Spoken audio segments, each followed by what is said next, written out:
Ya está.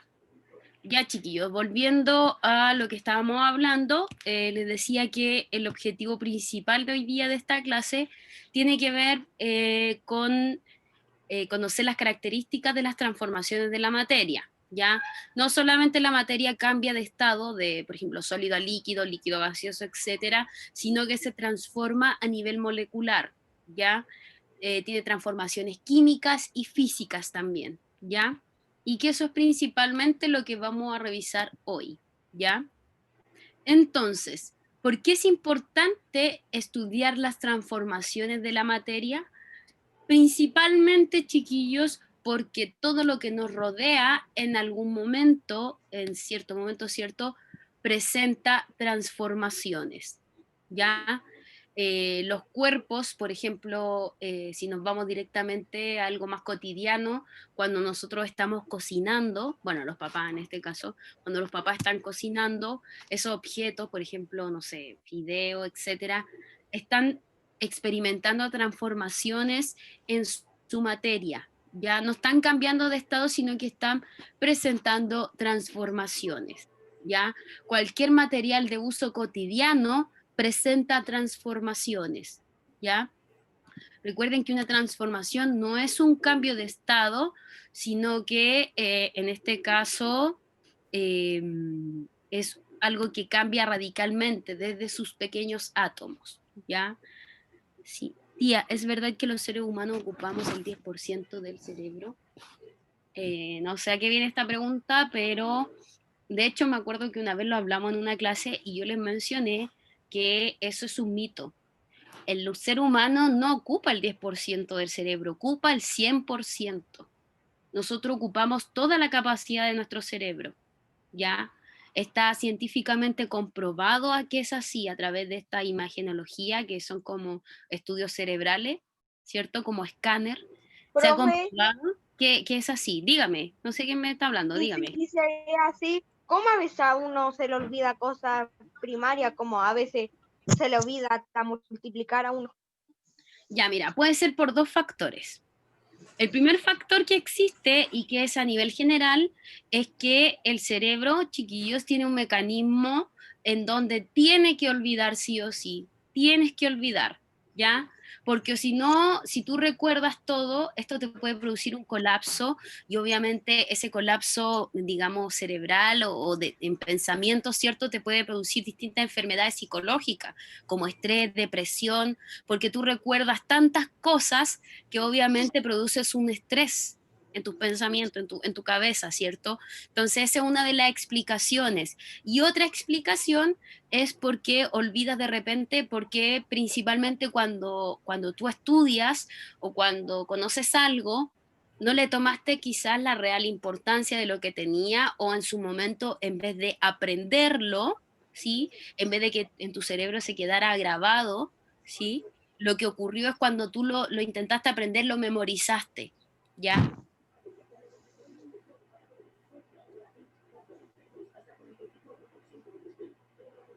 Se elimina, ¿ya? Y es lo que nosotros llamamos memoria. Profe, no se le escucha bien, no sé No si te desconectó su escucho. micrófono o algo. A ver, espérenme. Es que de repente me alejo un poquito del computador y ahí Profe, se me no, es escucha que despacio. usted hablaba y se escuchaba como... Ah, ya, espérenme. Espérenme. Ya, ahora sí. Sí, Ya, lo que les decía, no sé en qué parte quedé, Víctor. no sé por qué no le escuché, yo por lo menos, Ya, por mira, el... ya, lo que yo decía principalmente tenía relación con que el cerebro tiene mecanismos dentro del cerebro, ¿cierto? Acciones distintas que permiten que nosotros olvidemos. Es decir, porque si yo recuerdo todo lo que me ha ocurrido en la vida o todo Nos lo que puede yo he dar un estrés, aprendido, usted dijo. exactamente, eso nos provoca un colapso cerebral, digámoslo de cierta forma, y eso obviamente nos provoca un estrés, ¿ya? Por Profe, eso, dígame. a dos cosas le quiero preguntar. Ujú, La primera, ujú. ¿Y por qué cuando murió Einstein guardaron su cerebro? Ya, te respondo al tiro. ¿Ah? Lo que pasa es que, espérame, te respondo al tiro. Lo que pasa es que nosotros, espérame, no sé quién tiene, a ver, ahí está. Ya. Como les digo, nosotros, chiquillos, tenemos un coeficiente intelectual, bueno, que no dice mucho de nuestra inteligencia, pero solamente es una medición. Y que lo que quiere decir es que mide la inteligencia de cada cerebro, de cada ser humano. ¿Ya? ¿Cómo yo sé qué tan inteligente soy? Eso se debe principalmente a la cantidad de conexiones neuronales que existen en tu cerebro. Cuántas veces se conectan distintas neuronas entre sí, ¿cierto? Eh, la cantidad de conexiones, piensen que en el cerebro hay más de 1000 conexiones neuronales que se dan. ¿Y qué pasaba con el cerebro de Einstein? ¿Y por qué se guardó? Se decía que el cerebro de él tenía muchísimo más conexiones de las conexiones que tenía un ser humano, entre comillas, normal, ¿ya? Y aparte que las neuronas que él poseía, ¿cierto? Decían que en este caso presentaban una estructura un poco más diferente a las tradicionales, ¿ya? Por eso se realizaron distintos estudios, ¿sí? Y bueno, ahí también podemos entrar más en detalle de que hay una sustancia también dentro de nuestro cerebro, principalmente que actúa en las neuronas, que se llama la mielina, ¿sí? Que es la encargada, chiquillos, como de cierta forma de que las neuronas puedan conectarse más rápido, ¿ya? Entonces, resumen, si una persona tiene más mielina en sus neuronas, sí, que es como una capita que envuelve a la neurona, ¿cierto? Mientras más mielina tenga en sus neuronas, es como que más inteligencia va a ir adquiriendo, ¿ya? Y el ser humano normal, hasta antes de estudiar el cerebro de Einstein, se había dicho que al momento de morir, obviamente toda esta mielina se perdía, ¿ya? Se dieron cuenta que en el cerebro de Einstein no era así, ¿ya? Que existía todavía y que obviamente tenía estructuras y muchísimo más redes neuronales y conexiones que el cerebro normal. Por eso lo guardaron, porque obviamente servía de estudio y porque era algo Profe, inusual. ¿Ya? Dígame. de hecho, lo inteligente que era Einstein, él firmó un contrato, creo, en la Segunda Guerra Mundial, en 1945, creo, para hacer la bomba ¿Ya? atómica. A ese dato Donde, no lo manejaba, pero donde es era tan inteligente, firmó eso. probable. Inclusive, ¿sabes qué? Yo no sé si ustedes conocen a este Stephen Hawking, que lo Sí, confundo con Stephen el Hawking. escritor, lo confundo con el escritor, el Stephen King, nada que Este ver. Ya, el Stephen Hawking, chiquillo ese que murió creo que tiene murió el año pasado incluso, que fue el científico que descubrió los hoyos el negros de planeta giraba, creo. Ah, no, eh, no, ese no, era los otro. hoyos negros. En este caso, él era uno de los científicos más relevantes, chiquillos, de la historia de la ciencia, de la física sobre todo, ¿ya? Él no sé si lo conocían la mayoría, era ese científico que estaba en silla de ruedas, de hecho, no Sí, solamente que estaba en silla de ruedas, sino que estaba tiene una postrado. enfermedad. Exactamente, tenía una enfermedad que se llamaba esclerosis múltiple, que es una enfermedad que va inhabilitando como los músculos del cuerpo y que hace que él después ya no puede mover los brazos, no puede mover las piernas, como que se le caen los músculos, por decirlo de una forma más amigable, como que ya lo Como que siente. no tiene. Exactamente, como que era pura una esponjita así colgando, porque al final eso era. Porque de hecho la silla de ruedas que él tenía que tener como un mecanismo aquí en la cabeza para que no se le soltara. O sea, soltara me refiero a que no estuviera como colgando, ¿cierto? Profe, ¿y él No, cómo hablaba y tal? Si él tenía esa enfermedad. eso es lo interesante y ahí podemos darle como gracias a la tecnología, que gracias a los mecanismos, a los sistemas que se realizaron, eran como, no sé cuál es la palabra específica, pero eran como distintos, estos como chupones, ¿cierto? Así, que se le conectaban en Sí. distintas partes de aquí de la cabeza y que eso recibía la señal, chiquillos, la señal eléctrica del cerebro y de lo que quería realizar. La verdad es que yo Ah, encuentro que es uno de los profe, sistemas más profe, impresionantes y que de he hecho, conocido. ¿Cómo se llamaba? hay un juguete que es así, que uno se pone una cuestión en el cerebro y hay una pelotita. Y uno empieza a pensar así, y entre más concentrado, la pelota empieza a subir con unos Ah, ventiladores. bueno, mira, no sabía, Cuando súper. uno se relaja, cae. Claro. Bueno, de hecho, mira, bueno, y con lo que tú mencionas, de hecho, hay bastantes estudios que, que mencionan. Espérenme, que hay el micrófono activado. Espérenme. Chao, tía. Ya, chao. No sé qué me dijo chao, pero chao. A ver, espérenme. Ya, ahí está, ya. Ay, se me olvidó lo que estaba diciendo, Víctor.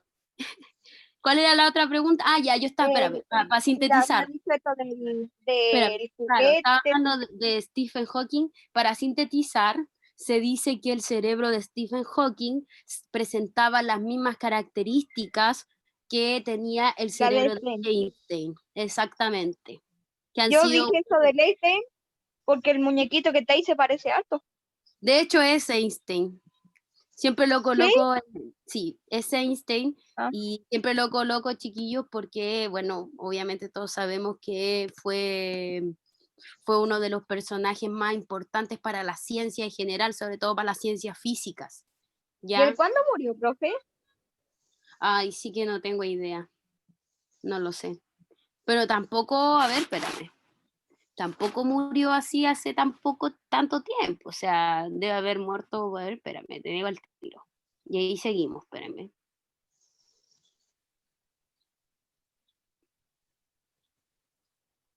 Murió en el 1955. 19, ¿no?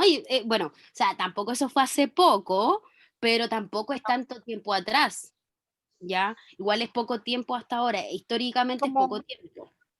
9 años después que terminó la Segunda Guerra Mundial. Claro, exactamente, súper, ya. Bueno, ahora volviendo a nuestro tema, que a mí me encanta hablar sobre temas cerebral y todo eso. Cuando ustedes quieran hablar de eso, me avisan y hablamos. Y ahora volviendo al tema sobre las transformaciones de la materia, es importante entender, chiquillos, como yo les decía, que todo lo que nos rodea puede cambiar y puede transformarse. Por ejemplo, si yo incendio, este cambio, o sea, este ejemplo es bastante drástico y bastante como malo, triste, pero por ejemplo, si yo incendio una casa o algo, obviamente estoy realizando transformaciones en la materia de esta composición, ¿cierto? Por ejemplo, si es madera, estoy realizando una combustión. Y eso es lo que vamos a revisar principalmente ahora, qué tipo de transformaciones existen y si estas Profe, transformaciones, dígame. se le ve la mitad de la cara, tiene la cámara muy arriba. Ah, sí, es que estoy con el computador bastante cerca para poder hablar más fuerte. Ah, ya. Ya, lo voy a arreglar. Ya. Entonces, como les decía, existen distintos cambios. Podemos hablar de cambios físicos y cambios químicos, ¿ya? Los cambios físicos, chiquillos, principalmente son transformaciones que solo alteran el aspecto, pero no su composición. Y aquí en cambio físico lo podemos relacionar a los cambios de estado de la materia. ¿Por qué? Porque, por ejemplo, acá, en este caso, yo tengo un chocolate sólido, ¿sí? Y le aplico temperaturas elevadas, ¿qué es lo que va a ocurrir? Va a derretirse el chocolate. Si es viceversa, chocolate líquido, le aplico temperaturas bajas, ¿qué va a ocurrir? Se va a poner, ¿cierto?, en estado sólido este material. Y así ocurre con los distintos estados de la materia. Por lo tanto, vamos a decir, chiquillos, que que las transformaciones físicas se relacionan, sí, se relacionan con los cambios de estado de la materia, porque cambia el aspecto, es decir, la forma, lo de afuera, pero no cambia la composición. Acá, por ejemplo, ya no era chocolate sólido, ahora pasó a ser líquido, pero sigue siendo chocolate, Chocolate, ¿cierto? sí. Exactamente. Entonces, por eso les digo que un cambio físico solo cambia la estructura, pero no cambia el interior, ¿ya? Sonó bastante poético eso, pero así es.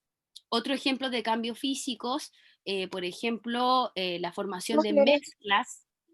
Las mezclas, ¿se por- acuerdan cuando yo, no sé si les mencioné en la primera clase de esto, que existían mezclas homogéneas y heterogéneas? La homogénea, en este caso, era cuando se juntaban ambos productos, ¿sí?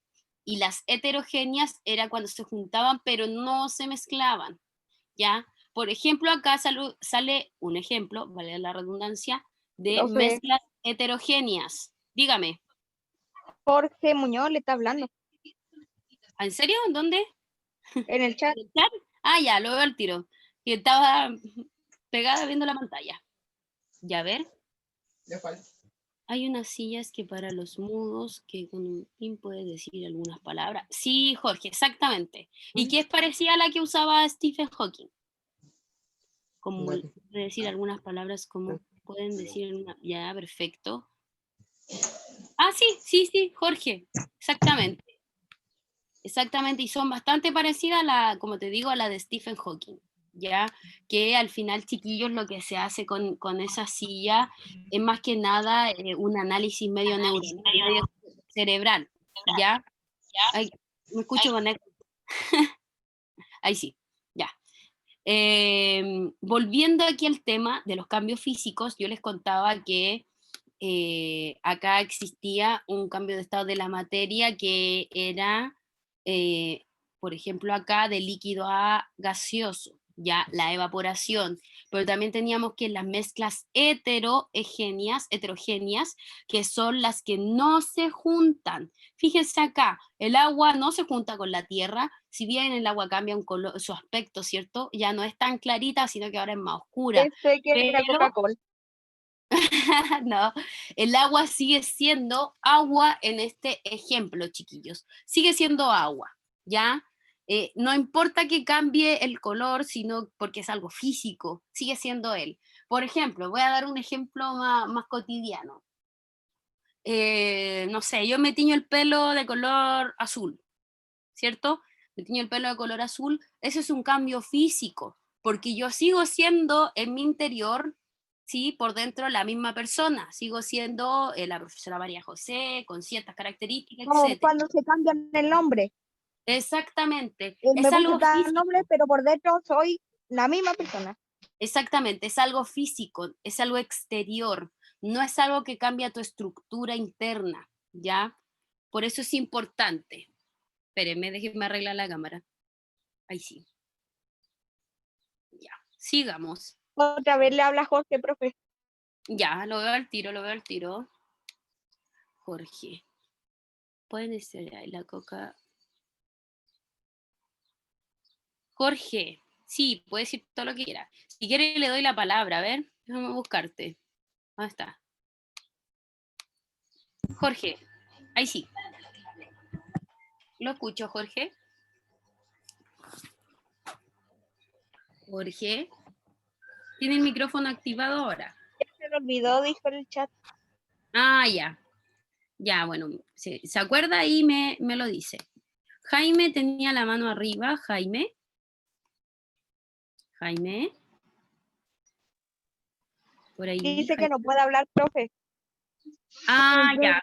Voy a bajarla en delante. Espera. Ah, ya, Jaime, no hay problema. Jorge, cuando se acuerde me lo escribe aquí, ¿ya? Y ahí voy a revisarlo y lo conversamos, ¿ya? No, Espérenme, déjenme realizar. Ahí está, ya. Bueno, entonces, como ya habíamos hablado de los cambios físicos, ahora vamos a hablar sobre los cambios químicos. ¿Qué son los cambios químicos? Y aquí esto me importa bastante. Los cambios químicos, chiquillo, obviamente, es un cambio, pero acá es diferente al anterior, porque no solo va a cambiar su estructura, sino que ahora va a cambiar su composición, ¿ya? Ahora, por ejemplo, esto pasa siempre y bastante en las reacciones químicas, chiquillos, cuando mezclamos, no sé, distintos tipos de elementos químicos, ¿cierto? El resultado siempre va a ser, quizás, probablemente, casi un 90%, una nueva composición química, ¿ya? Entonces como tenemos, los colores. Cuando exactamente, se mezclan dos colores diferentes, forma un color, otro color. exactamente. Si eso lo llevamos quizá a algún experimento, podemos decir que puede ser un cambio químico.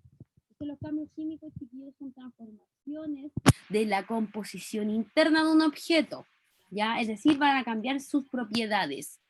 La manera interna va a cambiar. Y como yo les dije en algún momento, los cambios pueden ser reversibles o irreversibles.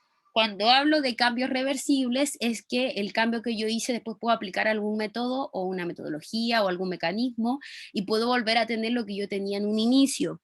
Los cambios irreversibles son aquellos, chiquillos, que no se pueden volver a cambiar. Por ejemplo, un cambio químico, ¿sí? O un cambio físico. Vamos a hablar de físico también.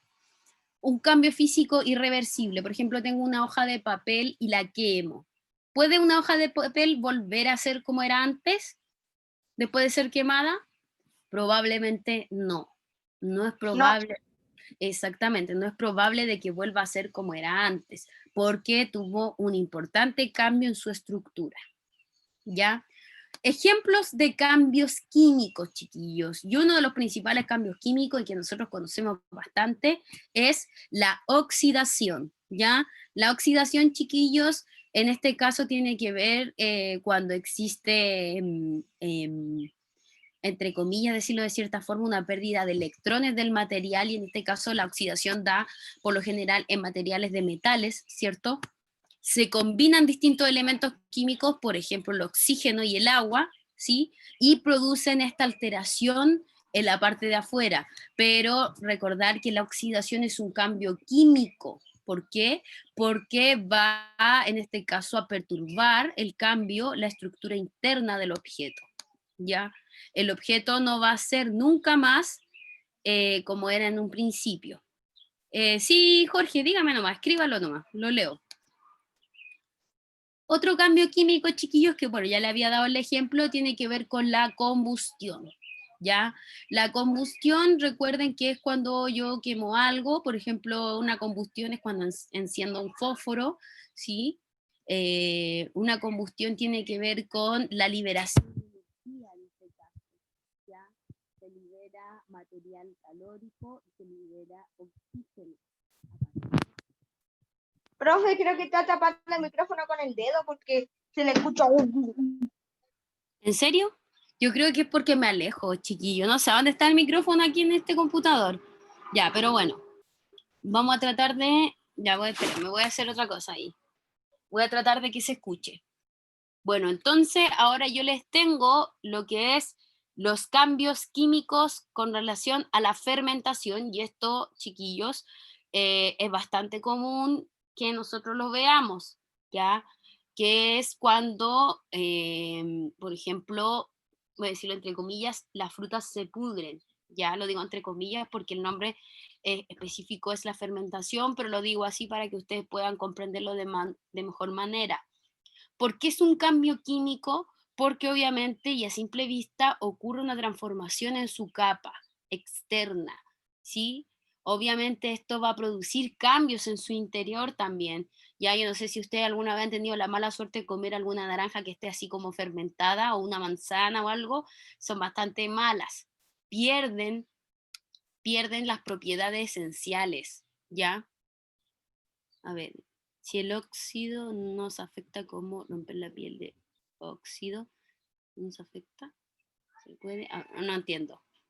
Si el óxido nos afecta, como romper la piel nos afecta, o sea, la pregunta es si es que el óxido nos afecta, la oxidación, por ejemplo, no sé. Ya, estoy como tratando de captar la idea de lo que me quiere preguntar. Me tinca que puede ser Profe, creo que... que yo ya sé lo que quiere decir. Me No tinca que sé, puede ser... lo que yo sé es que el óxido infecta la herida, Eso más que mismo. el metal normal. Eso mismo iba a decir, y sí, pues sí, el óxido sí infecta las heridas, principalmente porque son cambios químicos que se dan dentro de un objeto, y bueno, también porque este objeto que presenta oxidación por lo general estuvo expuesto a distintos virus y distintos elementos que están en el aire, por lo tanto está contaminado y puede tener consigo una bacteria o un virus, lo que sea, ¿ya? Sí, Jorge, afecta. Sí, es que depende, por eso te digo, por lo general sí puede afectar, enterrárselo en donde sea, si está en contacto con la sangre, pero no siempre todos los óxidos se contagian, no están en contacto con bacterias, puede estar en oxidación, pero no precisamente puede estar como con un virus, digamos, incrustado, ¿ya? Entonces, otro cambio, chiquillos, químico bastante conocido por nosotros es la fotosíntesis, ¿ya? En este caso, obviamente, en donde se producen los distintos mecanismos, ¿cierto? Con el dióxido de carbono, con la luz, ¿cierto? Luz química, perdón, luz lumínica, ocurre una transformación de energía química acá en el interior porque la planta se alimenta y libera oxígeno al entorno, ¿ya? Es un cambio físico que se da, perdón, cambio químico que se da en el interior, ¿ya? Y también importante, de otro cambio químico, chiquillos, tenemos a la respiración celular, ¿ya? Que en este caso la respiración... perdón. Espérenme. Ahí está. En este caso, chiquillos, la respiración celular tiene que ver principalmente con y cuando las células, a partir de las distintas reacciones químicas que ocurren dentro de él, es decir, cuando van degradando, cuando van extrayendo, ¿cierto?, los nutrientes que van ingresando, empieza a liberar el material que ya no le sirve, ¿cierto? Por eso de cierta forma se llama así, respiración celular, ¿ya?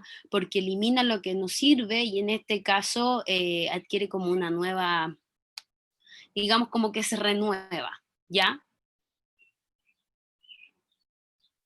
No se preocupe, Jorge, no se preocupe, no hay problema. Se puede poner al día, así que no hay problema si no se conectó. Entonces, chiquillo, en síntesis, podemos decir que las principales características entre un cambio químico y un cambio físico son que en el cambio químico hay un cambio en la identidad química de la materia, es decir, cambia su composición. En cuanto al cambio físico, no existe una pérdida en su identidad, es decir, no cambia la composición porque seguirá siendo la misma, ¿ya? En el caso del cambio químico, por lo general va a ser permanente el cambio, ¿ya? Cambios químicos casi siempre es permanente porque a partir de la reacción química cambia todo. Entonces el cambio físico no va a ser permanente, ¿ya? En un cambio químico, una o dos sustancias, ¿cierto? Acá le puse se consumen.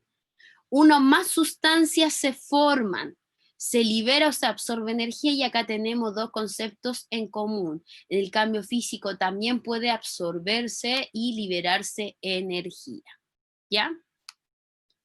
Entonces, chiquillos, quisiera saber si existe alguna duda o consulta sobre lo que acabamos de revisar. Como les digo, las próximas semanas, bueno, son fundamentales porque ya estamos casi terminando, ¿ya? No, profe, no hay dudas. Súper, Víctor, muchas gracias. Como les decía, estamos casi terminando y es súper importante, ¿cierto?, que nos pongamos al día con las cosas que estamos pendientes y en este caso, chiquillos, les digo que esta semana voy a enviar la fecha de la última prueba y del trabajo que vamos a hacer, ¿ya? Que va a englobar todo el contenido del año. Son actividades, no se preocupe, son actividades que engloban más o menos una o dos preguntas de cada cosa que hemos visto en el año, ¿ya? Eso, chiquillos, me despido de ustedes